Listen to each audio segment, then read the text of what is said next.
Welcome to our podcast. Let's Make History Together is dedicated to Springfield, Ohio. We are a coalition of community members who are actively shaping a new, bold vision for our city. We are doing so through an initiative called Springfield 2051.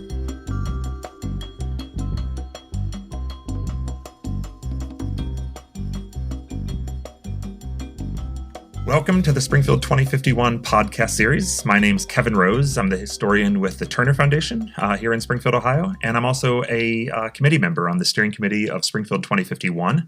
I'm joined today by David Beurle with Future IQ. Thank you, David, and a fellow committee member on the steering committee, Melanie Wilt. Melanie is the CEO of Shiftology, which is a PR agency that works across the country but is based right here in Springfield. So I think Melanie can bring a unique perspective to this discussion. So we're really excited to have her. Where we are in this process is we have identified 7 strategic pillars for our community, our roadmap forward as a region. But at the core of those is our strategic direction, right? Our positioning as a community and developing a unique position on where we move going forward.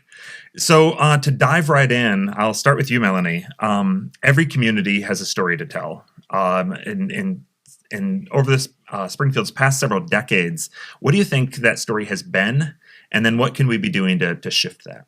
Yeah, well, thank you for having me on this. I think about this all the time. And as a lifelong resident of Clark County, Ohio, and somebody who chose to have my business here in Springfield, among many choices of places that I could have headquartered my business, the story is incredibly important that we tell about Springfield and the community around Springfield. Over the last several decades, I think it's been a story of recovery and resilience. We have done a lot of positioning around the downtown Renaissance and rebuilding after being what we were dubbed as a Rust Belt community for many years, and kind of coming out of that and looking now to define who we are and how we tell that story going forward. I think we've always been really great as a community about giving homage to our roots and really holding up that agricultural heritage that we have, that heritage of innovation. But sometimes we get a little stuck on that and forget to talk about who we are today, where we're headed. And that's what, I think we're here to talk about, is how do we position that in a way that's real, that's, truly that rugged, authentic Springfield, Ohio, but that we own in a way that everybody can kind of rally around and talk about and set that strategic narrative for moving forward. That's a great introduction on all of that. And as a historian, I think I'm one of those people that I often view the lens of our community through our past. And it's a key topic here. And it can be really useful, but it's not the only lens to look through. So I appreciate that. What do you think that Springfield, what can residents do to help set that story, the story they want to be telling? Because we get a sense from these listening sessions that there's a story, some of that is that story, but they want to tell a slightly different story, and they're trying to figure out what that story is. But what I know we've been doing it, but what else do you think we could be doing along that line? Well, I think recognizing that we have to understand who we are, and starts with listening. So this experience of Springfield 2051 has really given us a lot of that insight. Sometimes the negative voices or the noisiest, the squeakiest wheels get the grease, right? So the idea of people, some of that negativity can really drown out other messages that might be more of our strategic position. So individuals can tell a story that ties into what that strategic position is. So, we can say, we are an aerospace and agriculture community. If this is what we decide that our strategic positioning is and how we want to talk about it, but how does that relate to them as an individual? How does that impact their family? They can talk about how agriculture, they, like my family, I'm a 4th generation farm family. My kids are 5th generation. That's going to continue to be important, but talk about what it is today and what that means for Springfield and Clark County today. So just as an individual, tapping into and understanding what makes this community great and being able to then tell your individual story example to bring that through in a way that's really relevant and personal to people. Yes, thank you. So David, We hear the phrase strategic positioning a lot in this process, but how do we, what does that actually mean? Yeah. For this community, when we talk about that, what does that mean for a community like Springfield, Ohio? Yeah, great. And so let me talk a little about that. So if you look at planning at the scale of cities or regions, and how that changes and evolves over time. So, a decade or two ago, people would be having a conversation about what's our vision for the future and what do we want, and it would be very inward looking. So, and we would be very focused on quality of life and those sort of amenities. That was sort of typically what was on people's minds. I think in today's world, and I think this is really relevant for Springfield, people are more interested or concerned about where do we fit into the world. So I translate strategic positioning as, well, where do we fit in? And in your case here in Springfield, that's very relevant because you're sitting between Columbus and Dayton, two big economic drivers. And of course, Columbus has had extraordinary growth. And so part of what we've been probing through this process is, well, what is the relationship of Springfield in that sort of three-way mix there as a corridor? And I think it's a really important discussion to figure out what is that unique story and position, because I could see a future where Springfield gets swallowed up, just gets absorbed, right? But what we've certainly heard from people in the listening sessions that we've been conducting is that people are really thinking about, well, what is our unique piece here? What's our story? What makes us a little bit different? And some of the things that I've heard come through really strongly is about the size of the community. The size that you are is essentially a small regional centre, right? You're bigger than a town. You're a small big city, or whichever way you want to look at that, right? But that scale is really important because people like it. They feel like they can belong here and connect, and things are still very livable. It's not getting lost in a big metropolis, right? So I think the scale is really important, and being able to tell that story about what does that mean for life and for how you can make a difference, affect change, how you can live in a city that has a lot of those amenities but has still got a lot of small town feel. That's really important to people. Some of the other things people are talking about is actually connected to what you were saying, Melanie, about the history, so the heritage of agriculture and so on.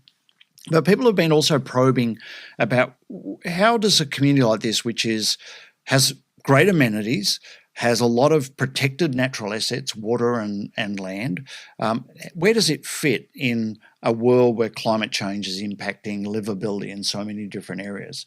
And I think people are quite curious about the idea of, can Springfield be a niche where it's one of those sort of a haven or a place where people can come and still have a really good quality of life when a lot of areas are finding livability declining because of extreme weather events and so on.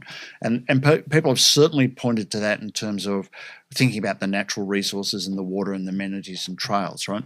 I also think that and this is something I'm really interested in, Melanie, particularly your perspective, is that I think there is a story here about a unique positioning as a community that appeals to people who want to be part of something and make a difference. Right? At your scale, a person like you, Kevin, can be an historian and come here and contribute very powerfully to a community. Or Melanie, you can come and start a business here and use that as your launching pad for impacting issues and discussions that are occurring at a national level.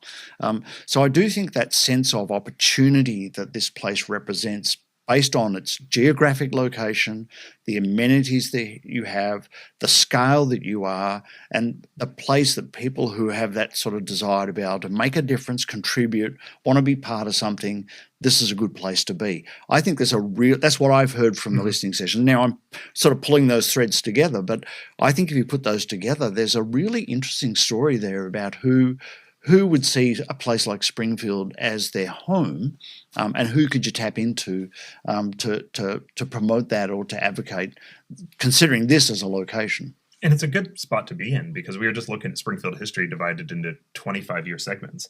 And when we look back at 50 years ago, right, so 2 segments ago, we were really at a spot where we were managing decline. we weren't seeing growth on, we have Wright-Patterson on one side and we have Columbus on the other, but you weren't seeing tremendous amounts of growth in those areas. And Springfield was a declining city, and it was really kind of a tough position to be in. And then I think the most recent 25-year segment was the tension between these two areas. Groups that were really trying to structure growth and think through that, and groups that were still kind of on that mentality that they were structuring decline and trying to manage that and try to figure out what the city would be if it just continued to shift. What we've been hearing from people is that people are excited about this energy, and they see these things, and now the whole discussion is about how we're managing that growth that's happening around us and the growth that's happening within this community. So I think it's a really interesting time to be in Springfield, a really interesting time to be focused on this work. David, you work in cities across the country, across the world. When you talk about this work on strategic positioning, are there some examples of cities that you think, maybe I'll say that you've worked with, or maybe that you've not worked with, that you've just observed that have been very successful at repositioning themselves when it comes to this discussion? Oh, definitely. And there's some really good examples. And I know Melanie talked about the reputation of being a Rust Belt community. So I think some of the forces of change have arrived in the Midwest a little later than some other areas, but I do think our baseline assumption in this planning is that there's a lot of upside here, right? That if you look at the macro trends, this driven by your proximity to Columbus and Dayton is going to be a real key driver. But also, I personally am really frothy about the upper Midwest. I think that's going to be an increasingly important and desirable location and be an economic attractor for decades to come, which is a little hard to get our heads around when we're used to decades and decades and decades of decline, right? Which has really been going on here for 50, 60 years, right? And it's like that's become the norm, right? Well, what happens when suddenly we have developments occurring on the east side, whole new tracts of houses going in and tied to, so it's a readjustment, a recalibration, both of our own minds, but also of our story and our narrative.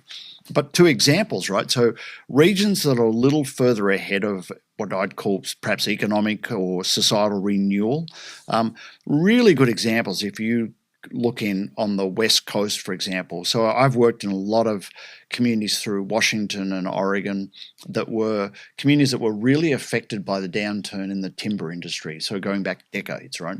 And have gone through this really remarkable process of hollowing out and almost dying, and then have been able to generate revitalization, often by latching onto outdoor recreation or some of the food and culture, so wineries and some of those components, right?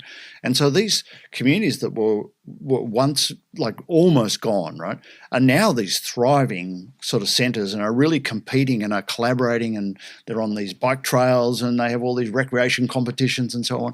Really transformational in terms of the future trajectory of those communities. You can see that in so many communities on the West Coast and through the Rockies, also in New England, so the sort of northeast Vermont and places like that. So some communities there that have really, really transformed both their economic vitality, but the narrative about those communities. I think what you need to do it successfully is you have to have a little bit of the magic dust of narrative, but you have to have some reality as well, right, to build on that. And I think you've got that here because you are seeing true economic revitalisation starting to occur. I mean, that just the number of housing units going into the downtown, the number of property developments that are occurring here, the regional growth, packaging that and attributing the magic to tell a story. I think that's here, and I think now's the time absolutely to work on it because you have a chance now. You've had a lot of spotlight, a lot of national attention. That'll probably continue for a bit. How do you use that to reach outlets to tell a story about the future of Springfield and that sort of opportunity story? Yeah, thank you. So, Melanie, early on in this process, we had early kind of formation meetings, and you were at the earliest, right? And we had this discussion, and early on this process, before we ever got to the spot where we are now, a lot of it was PR, which is your wheelhouse. And we were talking about how we can change some of that perception of Springfield nationally, right? Springfield had kind of been through the ringers with a lot of the national attention, and we were just focused. A lot of the discussion was focused nationally, and you said the perception of Springfield internally is not good, right? There's a lot of people that are pessimistic about our direction and what's happening, and we need to start there, right? We need to work on that. What do you think we can be doing to do that? I know we've been having the discussions, but here on this podcast, what can we be doing to shift that local perception and involve people in that process? Yeah, well, the internal perception influences the external perception and vice versa. And so, understanding who we are and who we want to be is truly what we have to do. Make some difficult decisions. Are we a community that celebrates diversity? Are we a community that is going to dig our heels in and say we want to look and act a certain way? And I think, what we've learned through these listening sessions is we truly want to be a community that celebrates diversity, that finds opportunities in lots of different ways for people to be successful. And so each individual obviously has a story to tell that's part of that bigger story. But in order to get people to shift their thinking, this is a long-term proposition. You have to be relevant, and finding the ways to be relevant and also providing that information and backing to show people, this is how we can be innovative, helping them come around to that. That's not something that happens overnight. Public relations is a long-term proposition. We're not trying to sell a widget. We are trying to sell a community. And that's a big, it's a very challenging thing to get people to rally around community, creating community and a sense of community and a sense that you want to buy in. That's a tough thing to do. It's possible, but we're talking about decades of bringing people around this new reality, getting them to celebrate and buy into that reality, and feeling comfortable and giving them the words and the ownership of those words to be able to talk about it and celebrate it and share it with their neighbors, but also with people outside of this community. So, it really just kind of starts with understanding our audience, understanding who we are, that rugged, gritty Springfield spirit that I don't think we want to lose that. I don't think anybody wants to lose that. And being cool with comfortable talking about that grit that we have. But what does that mean for us today? What does that mean for our future? And then, providing just some simple, clear words that help people to express that. Here, finding those things. And, as we've talked about, learned from everyone and talking about the things that really have risen to the top, it's been so powerful to me, and I think others that have participated in this process, to hear that the status quo messaging that so overshadows and overpowers because it has that, just that negative, it kind of takes all the air out of the room sometimes when you see a social media post or you see something that's really negative, right? That's not the common feeling. That is one, that's a couple people.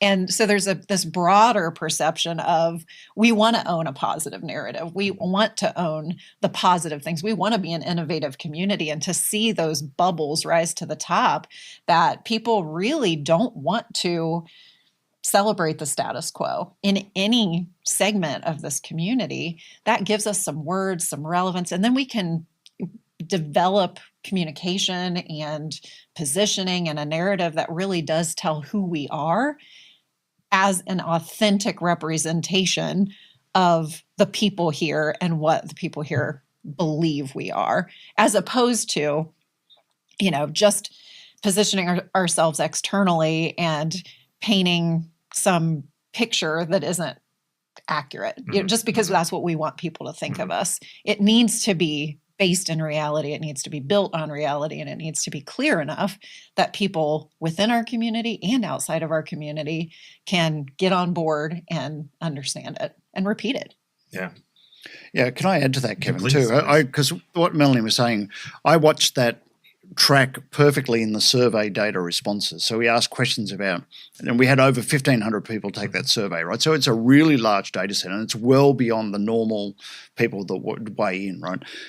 We asked questions about how do people feel about the current direction, how they feel about the level of division or unity in the community, how they feel about living and working here, and so on. And the very first sort of flush of survey responses, there was some pretty tough news in there. There was a chunk of people who didn't like the current direction, didn't like living and working here, felt the community was really divided. But as that survey ran over it's sort of a 3-month period, I was watching the data, and where we ended up was actually the majority of responses is that people are love working here, are really satisfied with it, are really excited about the direction and emerging things that are pointing to a new direction, and is feeling that the community is coming together around some important things. Now, that doesn't take away that other voice, but the majority of voice, and I think a lot of it is latent or dormant. I mean, people aren't shouting it from the rooftops, but there is a really deep sort of satisfaction and excitement that is growing here. And I think that's part of that story about this is a place where there's opportunity. It's a work in progress. I mean, this is not done, lipstick's not on, it's not all finished and perfect, right? But it's a work in progress, and it's an exciting work in progress. And you're right. It's nothing great is ever finished. Mm-hmm. So just understanding that we're always going to have challenges and kind of embracing that continuous improvement idea, the mentality of there's always work to be done, and we're the people who are here to roll up our sleeves and do that difficult work just like we've always done. I think that's something that we have to recognize, is that there's no part of Springfield 2051 that's going to be finished. We get to 2051, and I hope we've accomplished a lot of the things that we set out to accomplish, but I'm sure that we'll be thinking about how we tweak our narrative even then. Yeah. And we were talking about it, right? These 25-year segments. You go back 25 years, which is around when I decided to stay in this community. It's not quite, but that was like 23 years ago. But you look back at that period, and this is not a town I wanted to live in, right? There was not a town I was excited about being in. I was excited about the opportunity, the job, and that's why I took it. But to witness what this community has accomplished over 25 years, and it's not done. That work's not done. It's not going to be done in 2051. I'm sure the challenges this community is going to face in 2051 are different from the ones we're talking about now. It's a process we go through, but it's exciting to see what you're able to accomplish in that period of time, because this has turned from a town that I never would have wanted to live in to a town that now it would be difficult to leave, right? You get to that spot that you're attractive to other communities, you have some experiences, and people talk about, well, there's this job out there, and you're like, but I wouldn't want to leave Springfield, because Springfield has so much going for it these days that it is that place you want to raise a family, you want to get involved, in part because you can make a difference. When you move to those bigger cities, the opportunity to make transformative change, I think, is just less. Nothing against those cities. There's a lot of amenities that make them attractive. But to live in a city like this that's big enough to have some issues that we need to address, but small enough to be able to address them as a community is really attractive. And you can see it over what we've been able to accomplish over the last 25 years. So I just kind of wanted to add to that thought of, there's these other communities that we're close to that are larger and maybe more well-known than we are. And I think a lot of times we have described ourselves and our story in relation to theirs. My hope for this process is that we get to the point where we lead with our story and it ends up being adjacent, or, somehow we maybe tie it in to make it relevant to those communities, but it's not their story. It's our story. Yeah. So, Melanie, I'm going to come back to you for a final question. We've both been doing what we're doing for about the same amount of time here in Springfield, and we've seen the city evolve, right? We were just talking about that. What gives you the most optimism about our city's future by witnessing that and witnessing where we're at? The biggest change that I've seen in the last 25 years is the immersion of a young professionals segment. There are people younger than us, Kevin, that are, I'm sure I can't get away with being called a young professional anymore. But 20 years ago, 18 years ago, when I started my business, I recall having a conversation with folks at the chamber, and there weren't enough people and there wasn't enough momentum to start a young professionals group. Mm-hmm. And, I was bummed at the time. There were a few of us that were pretty excited. It took a little wind out of my sails to look now that, 10 years after that, once downtown had kind of been revitalized, and that office that I put downtown that was, all alone down there, to see that they've been able to do a young professionals group, and to see people choosing to be in the community, to see this Professional Women of Clark County group emerge to see women supporting each other. I mean, those things are amazing. And the combination of them together is what's going to give us the momentum and the synergy to keep moving forward. There's just such a need for that. And it's exciting that it's not the same 12 people doing it all. There's a much broader cross-section of people in the community. And when I go to a meeting now and I don't recognize everybody in the room and I don't know them all by name, that gives me a feeling that this has grown and there's more people bought in than ever. And we're going to get those great perspectives from more people because, 12 people can't do everything in a community. Yeah, when I decided to stay, there was actually an article in the newspaper about the fact that I decided to stay, which I took even then as a 23-year-old as a bad sign, right? And now you would never do that because there's a lot of people that stay. But I remember as the Young Professionals group was just getting going, I went to one of their functions and someone, and I won't name him, he's a friend, came up to me and he's like, "Hey, Kevin, this is a Young Professionals group." And I was like, Ouch. I know. I was like, I know, that's why I'm here. But it showed that that things had shifted, right? That this new group of people were coming in that were these dynamic leaders that were coming in and were maybe not a generation younger than me, but a decade or 15 years younger than me. And it really gave me hope that they saw me as one of the people who was moving out of that group right as it was getting formed. But I took my hint and I realized that I was no longer a YP, as they call them. And I've officially been out of that group ever since. So thank you for this discussion. It's been wonderful to talk about this with both of you. I'm excited about the future. I'm excited about future discussions with Springfield 2051 and all of the things that are happening here in Springfield adjacent to this project. The discussions that are happening there. It's a really exciting time to be in Springfield, in part, Melanie, because of your involvement here in our community. So thank you for everything you do. And yeah, we look forward to the next steps and moving forward. So thank you both for joining me, and stay tuned for future podcasts focused on our pillars and where we're going as a community. So thank you.